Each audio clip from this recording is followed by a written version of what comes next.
নির্বাচনী কাজে গাফিলতি বা অসততা কোনোভাবেই বরদাস্ত করা হবে না, আগেই হুঁশিয়ারি দিয়েছিল নির্বাচন কমিশন। এবার ভোটার লিস্টে কারচুপির অভিযোগে বারুইপুর পূর্ব এবং ময়না বিধানসভা কেন্দ্রের 2 ইআরও এবং 2 সহকারী ইআরওকে সাসপেন্ড করল কমিশন। একই সঙ্গে এক ডেটা এন্ট্রি অপারেটরের বিরুদ্ধেও ফৌজদারি মামলা রুজু করার নির্দেশ দেওয়া হয়েছে কমিশনের তরফে।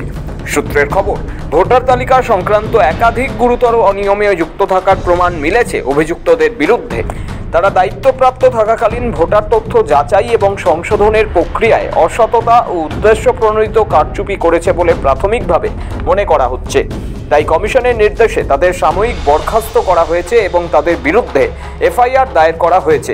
নির্বাচন কমিশনের এক সিনিয়র আধিকারিক জানিয়েছেন, ভোটার তালিকা জাতীয় গণতন্ত্রের ভিত্তি, সেখানে সামান্যতম কারচুপিকেও বরদাস্ত করা হবে না। বারুইপুর পূর্ব ও ময়নায় যে ঘটনা ঘটেছে তা অত্যন্ত গুরুতর। জানা গিয়েছে, বারুইপুর পূর্ব এবং ময়না এই 2 কেন্দ্রে ভোটার তালিকায় নির্দিষ্ট রাজনৈতিক উদ্দেশ্য নিয়ে কিছু নাম অন্তর্ভুক্ত ও বাদ দেওয়ার মতো অভিযোগ উঠেছিল। কমিশন তদন্ত শুরু করতেই সামনে আসে বিস্ফোরক তথ্য। তবে কমিশনের এই পদক্ষেপ সামনে আসতেই কড়া প্রতিক্রিয়া দিয়েছে তৃণমূল। পশ্চিমবঙ্গের ভোটারের লিস্টে নাম ঢোকে, এটা যদি জাতীয় নির্বাচন কমিশনের ভেতরের কারুর কোনো রকম বিষয় না থাকে, এটা কি করে হয়? কি করে হয়? এটা কোনো অবস্থায় এটা হতে পারে না। ফলে আমরাই তো বলছি ব্যবস্থা নিন। পদ্মশিবির পাল্টা বাংলার শাসক দলকে তোপ দেখেছে, সাফ বলেছে 26-এ তৃণমূল আর ক্ষমতায় আসবে না।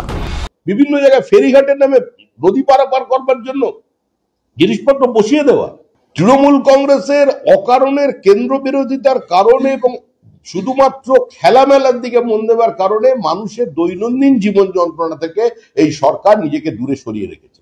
গোটা ঘটনাকে কেন্দ্র করে রাজনৈতিক মহলে শোরগোল ছড়িয়েছে। তবে কমিশনের এই পদক্ষেপ যে আগামী দিনে অন্য আধিকারিকদের জন্য সতর্কবার্তা, তার বলার অপেক্ষা রাখে না।